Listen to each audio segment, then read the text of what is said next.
Hey, what's going on, guys? Assad here, and as you know, this video is about pass float method in the number object. So what it does, it pass a string argument and it will return with a floating point number. So this is what it does, and it also have a global function called pass float, but you're not gonna use that because this is what I'm saying.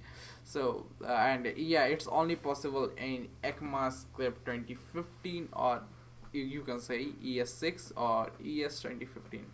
So what we're gonna do is create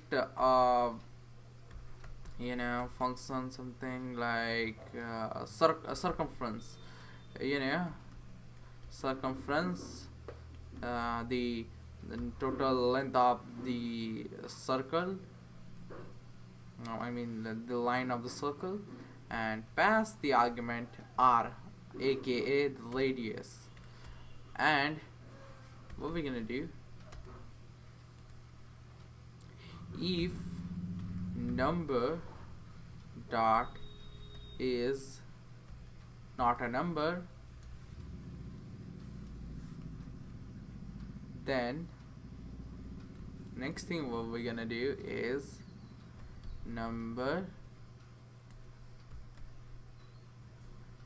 dot parse float, and what we're gonna pass is r. After that, if this happen, we're gonna return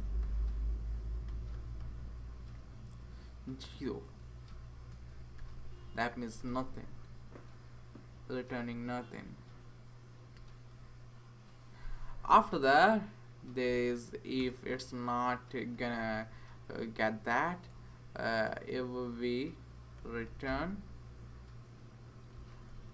pass float, the global function, and the radius of that. And you need the formula of the circumference to into pi r. So the pass float of r is become the radius, and we are gonna into the 2, but you need to give 2.0 because both of them are float with this, the math pi 22s7. So math pi is also float, so don't you worry about that. And done. And now what we're gonna do is log it on a console, use the circumference, and just pass the radius, something like 4.3 point something d a b c d, like that. It will give you a number.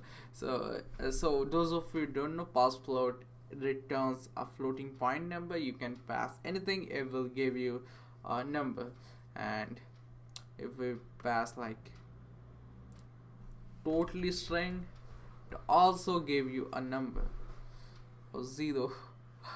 But I mean, you need to give one though, or like 1 point something. See, so hope you guys understand. That's it for today's video, guys. See you guys in the next tutorial.